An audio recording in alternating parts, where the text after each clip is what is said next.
జనగామ జిల్లాలో యూరియా కష్టాలు పంపిణీ కేంద్రాల దగ్గర రైతుల బారులు స్టేషన్ ఘన్పూర్ సొసైటీ దగ్గర క్యూ లైన్ లో మాజీ ఎమ్మెల్యే తాటికొండ రాజయ్య దంపతులు రైతుల ఇబ్బందులు అడిగి తెలుసుకున్న రాజయ్య దంపతులు యూరియా కొరతపై అధికారులతో మాట్లాడిన రాజయ్య దంపతులు క్లస్టర్ వైజ్ గా యూరియా పంపిణీ చేస్తే బాగుంటుందని సలహా ఇచ్చారు. యూరియా కోసం కేంద్రంపై రేవంత్ ఒత్తిడి తేవాలన్నారు రాజయ్య. ఇక దీనికి సంబంధించిన మోడ్ అప్డేట్స్ మా ప్రతినిధి చంద్రశేఖర్ అందిస్తారు. చంద్రశేఖర్.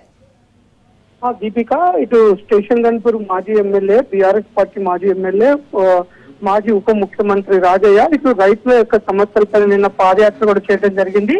ముఖ్యంగా రైతులు ఏదైతే యూరియా కోసం కష్టాలు పడుతున్నారని తను కూడా తన భార్యతో కూడా యూరియా స్టేషన్ గన్పూర్ లోని వ్యవసాయ యూరియా సెంటర్ దగ్గర అతను క్యూ లైన్ లో నిలబడి యూరియా తీసుకోవడం జరిగింది. అంతేకాదు క్యూ లైన్ లో ఉన్న రాజయ్య కూడా అక్కడ ఉన్న రైతులతో మాట్లాడటం, రైతులు యూరియా వల్ల యూరియా దొరక ఎలాంటి ఇబ్బందులు పడుతున్నారు, అసలు ఎలాంటి సమస్యలు వస్తున్నాయని తెలుసుకోవడం జరిగింది. దాని తర్వాత అధికారులతో కూడా మాట్లాడాడు. అసలు ఎందుకు యూరియా షార్టేజ్ ఉంది, అసలు ఏ విధంగా పంపిణీ చేస్తున్నారు, అందరికీ ఒక దగ్గర కాకుండా ఇట్లా క్లస్టర్ వైజ్ గా ఒక్కొక్క రోజు ఒక్కొక్క క్లస్టర్ కి రైతులను పిలిచి యూరియా ఇస్తే ఇంత ఇబ్బందులు తలెత్తావు, రైతులు కూడా కొంత వాళ్ళ పొలాన్ని కూడా చూసుకునే అవకాశం ఉంటది, కొంత అధికారులు కొంత పద్ధతి ప్రకారం క్లస్టర్లుగా విభజించాలని చెప్పేసి మాట్లాడటం, కొంత రాష్ట్ర ప్రభుత్వం కూడా యూరియా పైన కేంద్రంతో గట్టిగా పోరాటం చేసి కావాల్సిన యూరియా తెప్పియాలని రాజయ్య తెలిపారు. దీపిక.